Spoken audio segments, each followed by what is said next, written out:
2026년 새해에 우리에게 주실 하나님의 말씀을 우리 함께 교독해서 읽겠습니다. 사도행전 9장 17절부터 22절까지 말씀을 한 절씩 교독해서 읽겠습니다. 사도행전 9장 17절부터 22절입니다.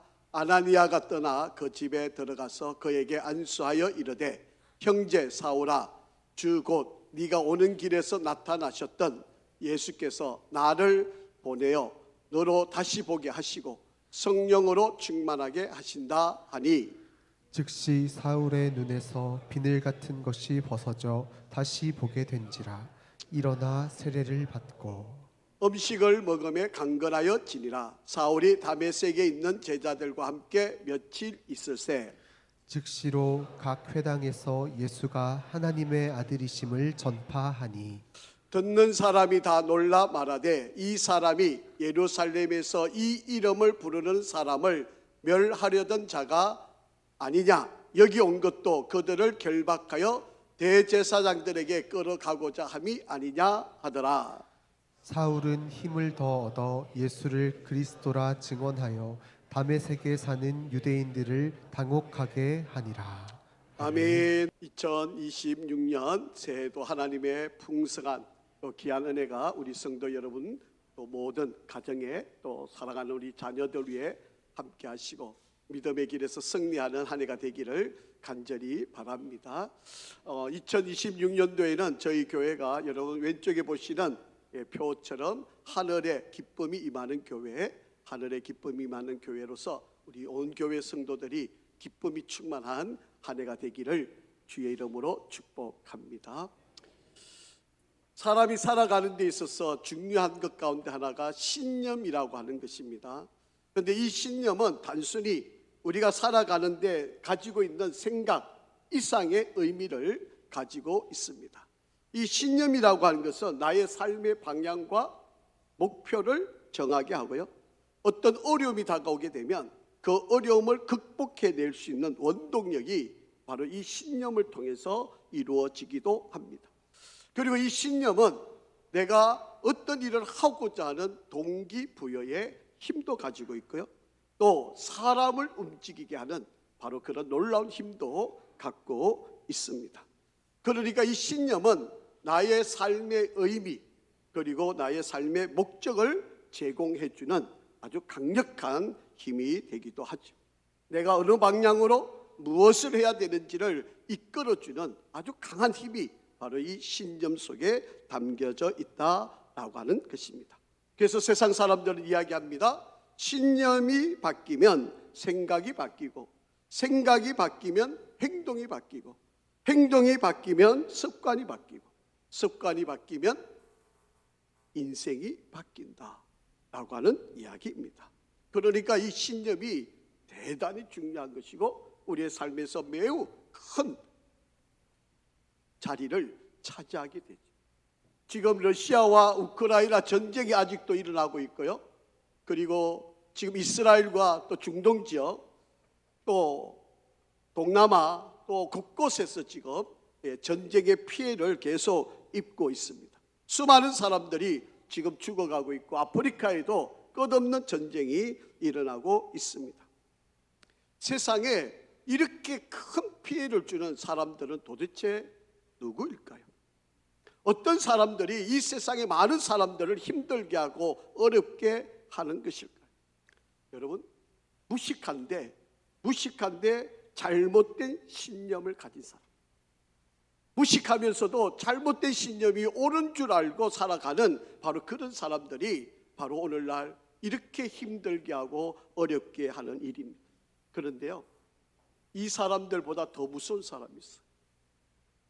이렇게 무식하고 잘못된 신념을 가진 사람이 힘을 가지게 되면 우리가 상상할 수 없는 일들이 벌어지게 되는 것입니다. 잘못된 신념이 바로 세상을 지옥으로 만들고, 지도자들이 잘못된 민족주의 신념을 갖고 자기 정권을 유지하기 위해서 잘못된 신념을 가져서 마음대로 법을 유린하는 그런 일들이 생겨나고, 국가의 영토를 확장한다고 하는 잘못된 신념들이 전쟁을 일으켜서 수많은 사람들을 죽이는 바로 그런 일들이 일어난다라고 하는 것입니다. 역사에 보면 많은 비극이 바로 이 잘못된 신념을 통해서 이루어진 일들입니다. 오늘 성경에 보면 바로 그런 대표적인 인물 한 사람을 우리들에게 소개를 하고 있습니다. 자, 한번 9장 1절 말씀을, 사도행전 9장 1절 한번 같이 읽어보겠습니다. 시작. 사울이 주의 제자들에 대하여 여전히 위협과 살기가 등등하여 대제사장에게 가서 그렇게, 여기에 사울이라고 하는 인물이 나오고 있습니다. 그리고 예수를 믿는 주의 제자들에 대해서 여전히 위협으로 강하고 살기가 등등해서 대제사장이 찾아가서 이들을 잡아서 체포하고 감옥에 가두고 죽일 수 있게 해달라고 그렇게 이야기를 하고 있다라고 하는 이야기. 여기서 여러분, 살기가 등등하다라고 하는 말은요, 누그러뜨리지 않고 그것이 계속 더 많이 지금 가지고 있다, 이런 의미를 내포하고 있는 단어입니다. 그냥 잘못된 이 사고가 그냥 그걸로 끝나는 게 아니고 더 크게 활동을 하고 있는 바로 그런 사람이 바로 사울이라는 거예요. 여러분, 예수 믿는 사람을 잡아다가 옥에 가두는 것도 이것도 나쁜 일인데 그 사람을 때리고 체포하고 죽이는 일까지 스스럼치 않게 행했던 사람, 바로 이 사람이 사울이라고 하는 사람입니다. 도대체 이 사울은 왜 이런 잘못된 신념을 가지고 있었던 것일까요? 여러분, 사람들이 대부분 가지고 있는 이 신념들은 어디서 영향을 받으시는지 아십니까? 대부분 보면 부모로부터 영향을 받게 되어져 있습니다. 내가 생각하고 내가 어떤 일을 결정하고 지금까지 살아오면서 내가 만들어놓은 이 틀, 이 신념이라고 하는 것은 좋든 나쁘든 부모의 영향을 지극히, 어떤 분들은 책을 통해서 받기도 하고 어떤 사람은 선생님을 통해서 영향을 받기도 하지만 대부분의 많은 사람들은 부모로부터 받게 되어져, 그것이 자동으로 감정으로 자리 잡고 그것이 내 인생의 어떤 행동과 결정을 이루는 바로 중요한 자리를 이루게 된다라고 하는 거예요. 이런 신념은요, 무의식 속에 자리를 잡아요. 그래서 내가 이게 옳은지 나쁜지, 아니 이게 이렇게 하고 있는 것에 대해서 내가 잘 인식을 하지를 못합니다. 무의식 속에 숨겨져 있으니까. 내가 어떤 행동을 일으키는데 뭐 그거 우연히 어쩌다가 뭐 그렇게 한 일이야, 우리는 이렇게 쉽게 치부하고 넘어가지만 내 뿌리 속 깊은 무의식 속에 잠재되어서 그것이 행동과 결정, 판단, 남을 미워하는 이 모든 행동들이 그 속에서 나오게 되어져 있다라고, 이거를 심리학적으로 핵심 신념이라고 그렇게 이야기를 하고 있는 바로 그런 내용입니다. 사람들의 무의식 속에 이 핵심 신념이 자리 잡고 있어서 이것이 나의 모든 행동과 결정을 이루는 바로 그런 일, 개인의 가치관, 사고방식, 행동 양식, 이 모든 것에 영향을 끼치게 됩니다. 어떤 문제가 일어나면 이 문제를 판단하고 결정하는 모든 과정에 바로 이 핵심 신념이 발동을 해서 일을 처리하게 되어져 있다라고 해요. 그런데 사람들은요, 내가 그것이 잘하고 있는지 못하고 있는지를 구별을 못해요. 이게 나쁜지를 남들이 보면 아는데 자기는 그게 나쁜지를 모르는 거예요. 왜? 무의식 속에 있으니까. 내가 잘 판단을 못하니까. 내가 행동하고 있으면서도 이게 죄인지를 모르고. 여러분, 사울이라고 하는 사람이 사람을 죽이는데 그게 아무리 좋은 명분이어도 옳은 일입니까? 그게 아무리 착한 일이어도 그게 바른 건가요? 아니잖아요. 그런데 자기는 그게 잘하는 줄 알아요. 자, 왜 그런지 한번 보시죠. 자, 빌립보서 3장 5절에서 6절 말씀을 한번 보겠습니다. 자, 한번 같이 읽어보죠. 여기는 나는 사울을 이야기하는 겁니다. 시작. 나는 8일 만에 할례를 받고 이스라엘 족속이요 베냐민 지파요 히브리인 중에 히브리인이요 율법으로는 바리새인이요 열심으로는 교회를 박해하고 율법의 의로는 험이 없는 자라. 그렇게 이야기해요. 자, 앞으로 한번 돌려주실까요? 사울은요 태어나면서 8일 만에 할례를 했어요. 여러분 이거 무슨 말인가 하면 나는 선택받은 민족. 여러분 아브라함이 하나님께서 이삭을 낳았을 때 난지 8일 만에 할례를 하게 하셨잖아요. 이 할례는 곧 나는 하나님의 후손, 하나님의 택한 백성, 하나님의 자녀. 그래서 나는 선민이라는 의식을 갖고 있는 사람. 그리고 이스라엘 족속에 여러분 하나님께서 야곱을 통해서 이스라엘 족속 약속의 복을 축복을 주셨잖아요. 나는 축복받은 존재. 세 번째는 나는 베냐민 지파. 이스라엘의 첫 번째 왕이 사울 왕인데 이 사울 왕이 베냐민 지파에서 나왔잖아요. 그래서 나는 왕족 가문이다. 이걸 자랑하는 거죠. 네 번째로는 히브리인 중에 히브리. 나는 어떤 어려움이 있어도 다른 나라, 다른 동족과 피가 섞이지 않은 순수 혈통을 가진 존재. 그리고 나는 율법으로는 바리새인. 하나님의 말씀을 철두철미하게 순종하고 따르는 바리새인. 열심으로는 교회를 핍박하는 일에 내가 최선을 다하는 사람이었다. 율법의 의로는 험이 없는 자다. 그러니까 다른 사람들과 비교하면 나는 정말 옳은 사람이고 의로운 사람이라고. 그러니까 예수 믿는 사람을 내가 잡아서 죽이는 일도 스스럼치 않게 행동하는 이 모든 행위가 바로 여기에서 나옵니다. 자기가 옳다는 거지, 자기가 바르다는 거지, 지금 잘하고 있다는 거지. 자기가 이렇게 행동하는 게 내가 진실하게 옳게 살고 있는 거라고 생각을 하고 있다라고 하는 것입니다. 어려서부터 배운 이 모든 것들이 자동사고가 되어가지고 자연스럽게 내가 아닌 다른 사람들은 다 잘못된 사람, 내와 생각이 다르고 뜻이 맞지 않는 사람 다 잘못, 죄를 짓는 사람, 이렇게 생각을 하고 살아갔던 사람들이었다라고 하는 것입니다. 이것이 무의식 속에 잠재되어 있으니까 사람을 해치고 때리고 비난하고 욕하고 감옥에 가두고 심지어는 죽여도 아무런 가책을 느끼지 못하는 바로 그런 일이 벌어졌다라고 합니다. 여러분, 이런 마음이 어떻게 생겼을까? 물론 반복된 경험 그리고 그것이 형성된 일들이겠지만 부모로부터 주입된 교육을 받아서 바로 그것이 뿌리 깊숙이, 또 부모가 가르쳐주는 것에 반동이 되어가지고 나는 절대로 그렇게 살지 않아, 나는 우리 부모가 살아오는 게 잘못되었어, 아니 우리 부모 같이 살면 내가 바보가 돼, 그러니까 나는 내 방식대로 살아갈 거야, 이렇게 반동된 사고가 내 삶을 지배하고 있기 때문에 그들이 신념이 되고 그게 옳은 줄 알고 그렇게 살아가고 있다라고 하는 거예요. 대부분 아이들이요 12살에서 13살 정도가 되면 모든 사고들이 형성이 완성이 되어집니다. 이 자동사고가 완성이 되는데, 여러분 부모가 어릴 때부터 야 너가 왜 우리 집에 태어났는지 모르겠어, 아이고 너 같은 아이가 왜, 이렇게 만약에 아이들한테 가르쳐주고 있다면 우리 아이들은 그 소리를 듣고 어떻게 인생을 살까요?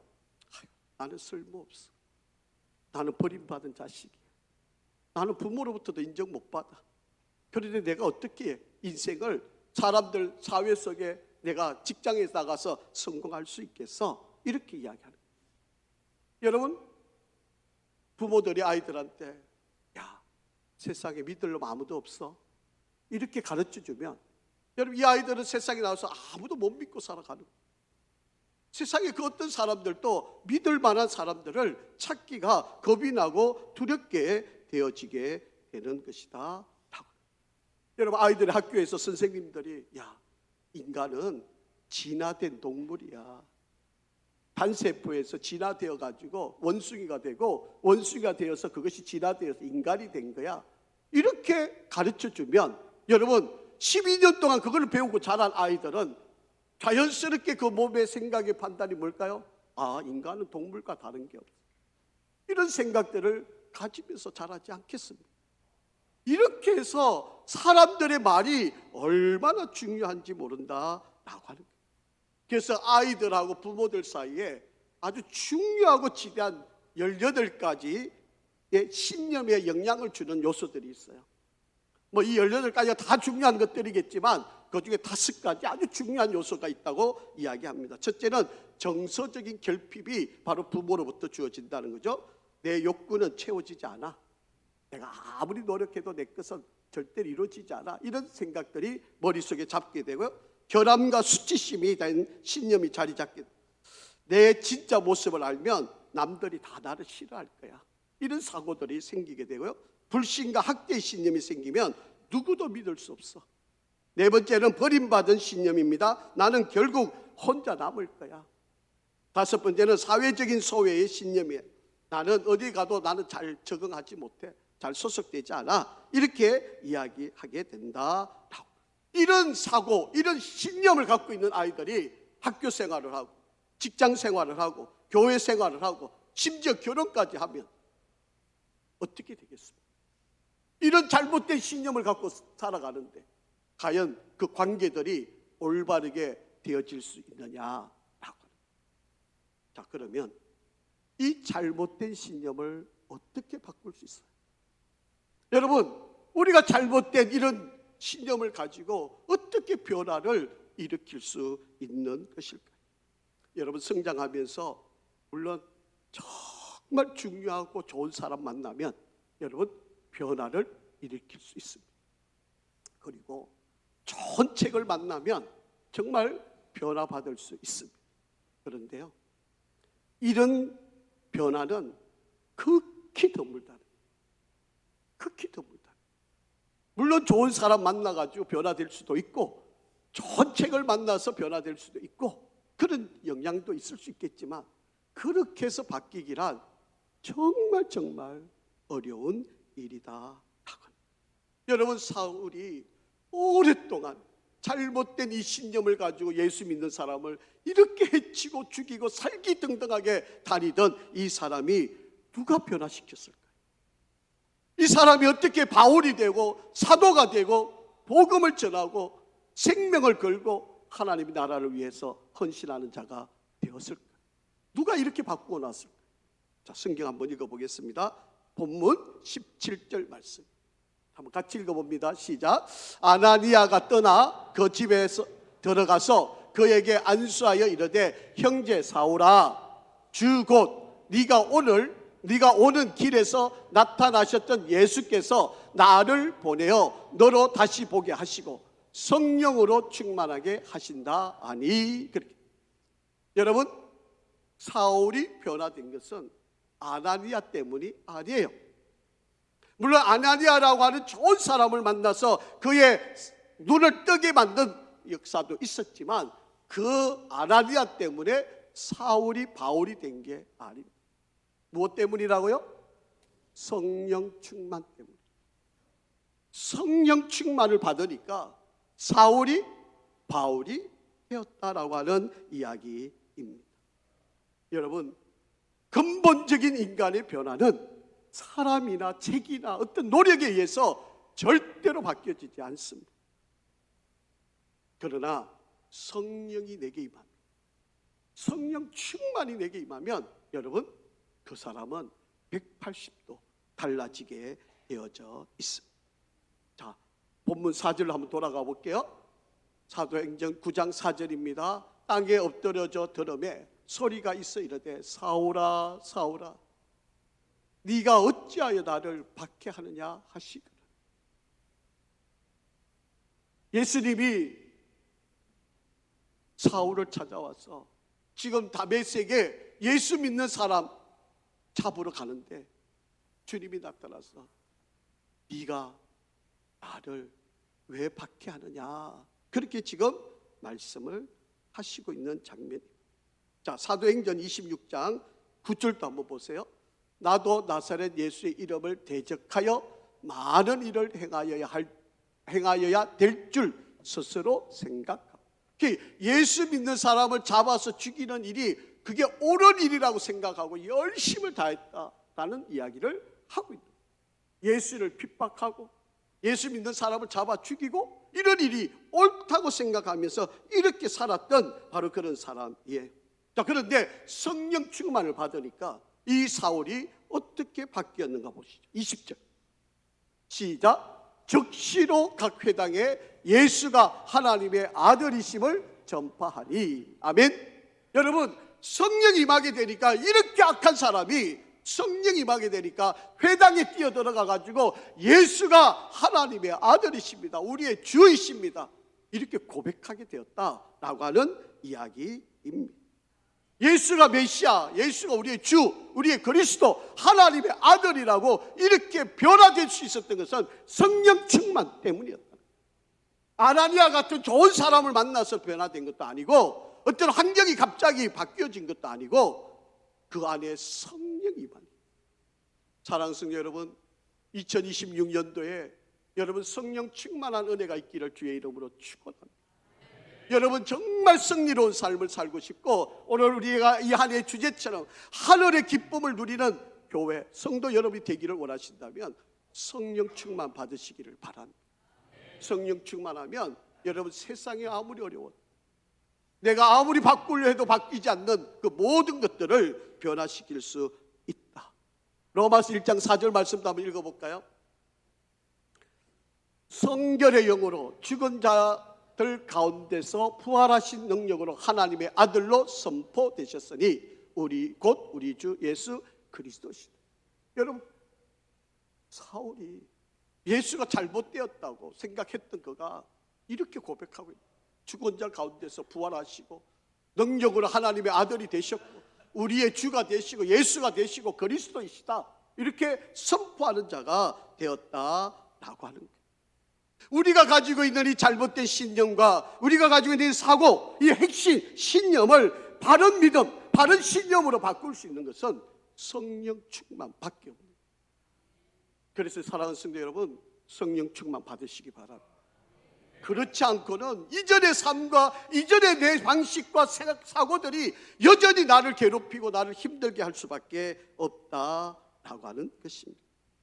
여러분, 신념은요, 내가 듣고 배운 것이 내 삶의 자리를 잡아서 나를 이끌어가는 거지만, 믿음은 성령이 내 안에 들어와서 나를 인도해서 나를 이끌어서 나를 이끌게 하는 능력이에요. 이게 신념하고 믿음은 별개예요. 전혀 달라요. 그러니까 신념으로 살아가는 사람은 늘 남을 힘들게 만들지만, 믿음의 사람들은 늘 남을 행복하게 하고 기쁨 가운데 살아갈 수 있게 만든다라고 하는 것입니다. 자, 그래서 성령이 왜 중요하냐? 자, 보세요. 잘 들어보세요. 고린도전서 12장 3절 말씀이에요. 자, 성령이 왜 중요하냐? 자, 읽어보시죠. 시작. 그러므로 내가 너희에게 알리노니 하나님의 영으로 말하는 자는 누구든지 예수를 저주할 자라 하지 아니하고, 또 성령으로 아니하고는 누구든지 예수를 뭐라? 주시라 할 수 없느니. 아멘. 성령이 아니고는 예수님을 나의 주인이십니다. 내 인생의 주인이 돈으로 알고 살았는데, 내 인생의 인기가 내 인생의 주인인 줄 알고 살았는데 그게 아니에요. 그러나 성령이 임하면, 성령이 내 안에 임하면 예수님이 나의 주인입니다. 예수님이 나의 마음의 왕입니다, 이렇게 고백하고 살아갈 수 있게 된다. 성령이 임하지 않으면 절대로 이 고백을 할 수가 없다라고.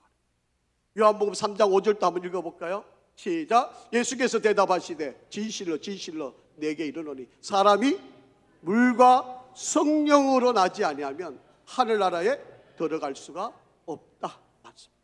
아멘. 성령이 아니고는 하나님 나라에 들어갈 수가 없다라고 하는 것입니다. 부모가 전해준 것, 학교에서 가르쳐 준 것보다도 더 능력 있는 것이 성령 하나님이에요. 그래서 여러분, 성령 충만 받으시기를 바랍니다. 성령이 우리에게 임하면 새 사람이 되고 새로운 지식이 우리 인생을 변화시키는 놀라운 역사가 일어나게 됩니다. 성령이 임하게 되면 내 안에 다양한 변화가 있겠지만 특별히 세 가지가 변화가 일어나게 돼요. 첫 번째는 내가 바뀌는 거예요. 두 번째는 내가 다른 사람을 보는 눈이 바뀌게 되고요. 그리고 내가 세상을 다시 보게 되는 역사가 일어나게 됩니다. 성령이 내 안에 임하면, 성령 충만하게 되면 이 세 가지가 내 안에서 일어나게 된다라고 합니다. 첫 번째는요, 나를 변화시키기 위해서 하나님이 은혜를 주시는 거예요. 이전에는 내가 잘난 줄 알았어. 돈이면 다 된 줄 알았어. 내가 건강하고 출세하면 모든 게 잘 되는 줄 알았어. 그런데 성령 임하고 나면 그 생각과 사고가 완전히 바뀌게 되더라라고 하는 거예요. 자, 빌립보서 3장 5절 다시 한번 읽어볼게요. 사도 사울이 이전에 가졌던 생각이 이런 생각이었잖아요. 8일 만에 할례 받았고 이스라엘의 족속이고 왕족이고 그리고 히브리인 중에 피가 섞이지 않은 순수 혈통을 내가 가졌고 율법으로는 바리새인이고 의를 행하기에는 내가 누구보다도 탁월하고 내가 예수 믿는 사람 다 죽이는 일에 앞장서고 내가 뭐 이렇게 열심이었다고 그렇게 자랑을 했던 사람 아니에요? 자, 그런데 성령이 임하니까 어떻게 변화되는지 한번 보죠. 디모데전서 1장 15절 말씀이에요. 이렇게 엘리트 의식을 갖고 살았던 사울인데, 자 15절 시작. 밑보다 모든 사람이 받을 만한 이 말이여, 그리스도 예수께서 죄인을 구원하시려고 세상에 임하셨다 하였도다. 죄인 중에 내가 괴수니. 아멘. 여러분 이렇게 어떻게 바꿔요? 여러분 가르쳐 준다고 이렇게 되나요? 여러분 노력하면 이렇게 바뀔 수 있나요? 이렇게 내가 엘리트로, 내가 히브리인 중에 히브리인, 내가 이렇게 열심히 사람이 어느 날 갑자기 내가 죄인 중에 괴수라. 어떻게 이렇게 바뀔 수 있어요? 무엇이 이렇게 할 수 있어요? 아버지 어머니가 그냥 붙잡아 놓고 막 때려가면서 가르치면 이렇게 될 수 있을까요? 그런 걸로 바뀌어지지 않아. 바뀔 수 있는 것은 성령이 임하면, 성령 충만하면 돼요. 여러분, 그래서 이 안에 여러분 성령 충만한 은혜가 있기를 주의 이름으로 축원합니다. 성령이 임해야 우리를 변화시킬 수 있다. 자, 고린도전서 15장 10절도 한번 읽어볼게요. 시작. 그러나 내가 나 된 것은 하나님의 은혜로 된 것이니 내게 주신 그의 은혜가 헛되지 아니하여 내가 모든 사도보다 더 많이 수고하였으나 내가 한 것이 아니요 오직 나와 함께 하신 하나님의 은혜. 성령이 임하니까 이전에는 내가 자랑거리였잖아요. 내가 똑똑하고 실력 있고 내가 잘한 거였잖아요. 이제는 하나님의 은혜였습니다. 내가 한 거 아무것도 없습니다. 모든 것이 하나님의 역사였습니다. 이렇게 고백을 했다. 조엘 오스틴이라고 하는 목사님이 쓰신 책 가운데 잘 되는 나라고 하는 책이 있는데 아마 우리 성도님들도 많이 읽어보셨겠죠? 이 오스틴 목사님 친구에 관한 이야기가 이 책 속에 있습니다. 그런데 이 친구는 말기암 환자입니다. 그래서 의사 선생님도 포기를 했어요. 이제 더 이상 그래서 시한부 인생을 살아가게 되었습니다. 그래서 집에서 요양을 하고 있는데 4살짜리 아들이 글도 못 읽는 아이예요. 그러면 그 아이가 아빠한테 이 성경책을 들고 아빠한테 찾아온 거예요. 그 아빠한테 아빠 이 성경책 좀 읽어줘. 글을 못 읽으니까 아빠한테 찾아와서 성경책 읽어줘. 그러고 폈어요. 글을 못 읽는 아이예요. 그러니까 손가락으로 지적하는 게 보니까 요한복음 11장 4절이에요. 아이가 그냥 성경책을 펴가지고 손가락 지적한 그 구절이 요한복음 11장 4절. 한번 읽어볼게요. 시작. 예수께서 들으시고 이르시되 이 병은 죽을 병이 아니라 하나님의 영광을 위함이요 하나님의 아들이 이로 말미암아 영광을 받게 하려 함이라 하시더라. 이 구절을 읽은 거예요. 그러니까 이 죽을 시한부 인생인 이 아버지가 이게 뭐지? 아니 글도 못 읽는 아이가 성경책 들고 와가지고 지적한 이 구절이 요한복음 11장 4절인데 이거를 왜 내가 읽고 있는 거지? 하나님의 계획이 있으신 거 아니야? 하나님의 뜻이 담겨 있는 거 아니야? 그리고 그 자리에서 무릎 꿇고 기도한다. 하나님의 이 말씀대로 이 병은 죽을 병이 아니고 하나님의 영광과 하나님의 아들이신 예수님의 영광을 위한 이 일이 아닐까 생각합니다. 그래서 하나님께 매달려서 기도합니다. 이 책 속에 보면 이 사람이 나았다. 나왔다. 그렇게 기록이 되어 있어요. 여러분, 우연히 우리가 말씀을 듣고 있는 게 아니에요.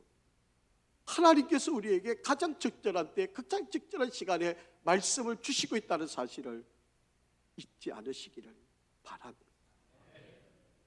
두 번째로 하나님은 성령이 임하게 되면 이전에는 다른 사람을 다 나쁜 사람, 적대적이고 나를 손에 끼치고 나를 힘들게 하는 사람 보았는데 이제는 그 사람을 사랑의 눈으로 보게 만드시는, 내가 십자가를 지고 저 사람을 위해서 내가 살아가야 할 존재라고 여기게 된다라고 합니다. 여러분 9장 2절에 보면 예수 믿는 사람을 적대자, 13절에 보면 예수 믿는 사람이 해를 끼치는 자, 21절에 보면 신앙인들을 멸하는 자, 이렇게 생각하고 살아왔던 사울이었어요. 자, 그런데 20절 한번 보세요. 이렇게 변화됩니다. 즉시로 각 회당에 가서 예수가 하나님의 아들이시다 전파해. 이전에는 예수 믿는 사람을 죽이러 다녔잖아요. 그런데 성령이 임하니까 다른 사람들에게 예수 믿는 것을 전가하는 바로 그런 자가 되었다라고 하는 것입니다. 용서하고 용납하고 이해하고 보듬어 주는 그런 사람으로 된 거예요. 고린도전서 9장 22절 한번 읽어볼까요?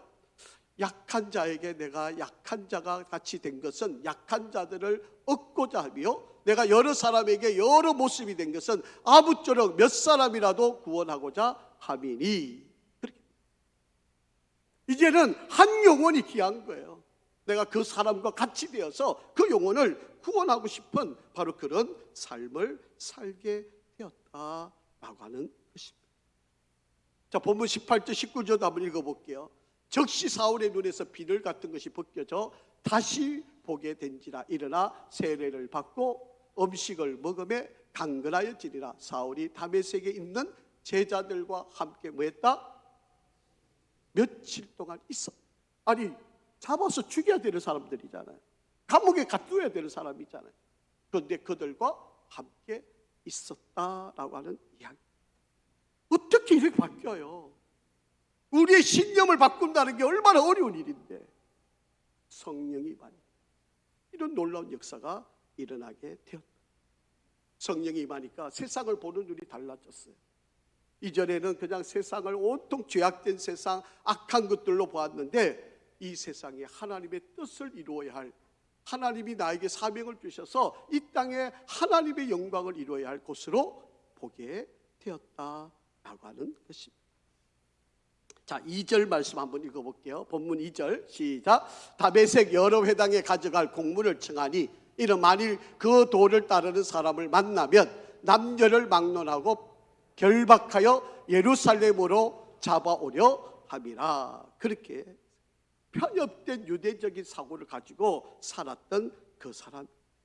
여러분, 사상을 바꾸기가 얼마나 어려운지 아시잖아요. 여러분, 우리나라도 이 이념으로 나뉘어져 있는 나라잖아요. 그런데 우리가 가지고 있는 이 사상 나뉘어짐 때문에 얼마나 힘들고 어려워요. 이 70년이 넘게 이 다툼으로 끝나지 않는 싸움을 지금도 하고 있잖아요. 여러분, 이게 대물림이 되고 있고요. 여러분, 정말 이것 때문에 우리가 너무 많은 피해와 희생을 감수하고 있지 않습니까? 여러분, 히틀러라고 하는 사람은 원래 목사가 되려는 사람이에요. 그래서 강단에 올라가서 자꾸 설교 연습도 하고요. 또 부활절이 되면 자기가 돈을 벌었던 돈을 다 가지고 와가지고 계란을 사가지고 마을에 있는 사람들에게 다 나누어 주고 이렇게 열심이었던 사람이에요. 소외된 사람들 찾아가서 도와주고 정말. 근데 이 사람이 잘못된 사고가 들어가니까 600만 유대인들을 죽이고 전쟁을 일으키고 뭐 수많은 사람들이 희생을 당하지 않았습니다. 결국 1945년 4월 30일 날 권력의 상징인 권총을 가지고 자살을 하는 비극의 인생을 마치게 됩니다. 여러분, 정말 사람 바꾸기 어려워요. 그런데 성령이 임하면 가능합니다. 여러분, 성령이 임하면 이렇게 나를, 다른 사람 보는 눈을, 세상을 보는 눈을 바꾸게 만든다라고 하는 거예요. 사도 바울이요, 마지막에 죽음을 앞에 두고 고백하는 말이 있어요. 저는 이 고백이 너무 아름답고 귀한 고백인데요, 이 노사도의 마지막 절규하듯이 외치는 이 고백을 같이 한번 읽어보시죠. 디모데 후서 4장 17절 18절 말씀입니다. 제일 마지막에 있습니다. 띄워주실까요? 예, 디모데 후서 4장 17절 18절 한번 같이 읽어볼게요. 시작. 주께서 내 곁에 서서 나에게 힘을 주심은 나로 말미암아 선포된 말씀이 온전히 전파되어 모든 이방인이 듣게 하려 하심이니 내가 사자의 입에서 건짐을 받았느니라. 18절. 주께서 나를 모든 악한 건져내시고 또 그의 천국에 들어가도록 구원하시리니 그에게 영광이 세세 무궁토록 있을지어다. 아멘. 여러분, 죽음에 다다랐던 이 사도 바울이 마지막 죽음 직전에 외쳤던 고백이, 하나님께서 나를 그 모든 악한 데서 건져주시고 나에게 사명을 주셔서 이방인들에게 복음을 전하고 하나님의 나라를 끝까지 이룰 수 있도록 인도하시고 마지막에는 나를 천국에 인도해 주시고, 이게 다 하나님의 은혜예요. 여러분, 이렇게 바뀌었어요. 이렇게 바뀌었어요. 사람의 노력으로 될 수 있던 건 아니었습니다. 성도 여러분, 기도하시고 있는 분들 많이 계시죠? 가족 구원을 위해서. 정말 우리 자녀들이 좀 깨어나서 바르게 신앙생활 하기를 원하시는 분들도 많이 계시잖아요. 여러분, 기도밖에 없습니다. 성령이 그들에게 임하도록 기도하는 것 외에도 다른 방법이 없습니다. 성령이 임하면 변화될 수 있습니다. 안 될 것 같은 사람, 못할 것 같은 사람, 죽어도 저 사람 안 바뀔 것 같은 거. 그런데 성령이 임하면 바뀝니다. 바꿀 수 있습니다.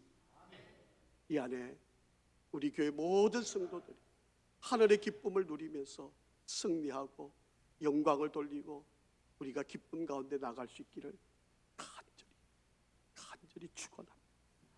아버지 하나님, 감사합니다. 우리에게 성령을 주시고 성령의 은혜로 변화된 인생길 갈 수 있게 도와주시옵소서. 지금까지도 아직도 고집을 버리지 못하고 내 신념이 가장 바른 것처럼, 이 세상에 가장 정의로운 것처럼, 이것이 가장 옳은 것처럼 생각하는 그 모든 것에서 벗어나 성령의 충만한 은혜를 부어 주옵소서. 우리 귀한 성도들 이 안에도 하늘의 기쁨을 누려 승리하는 저들 다 되기를 원하며 예수 그리스도 이름으로 축복하며 기도합니다. 아멘.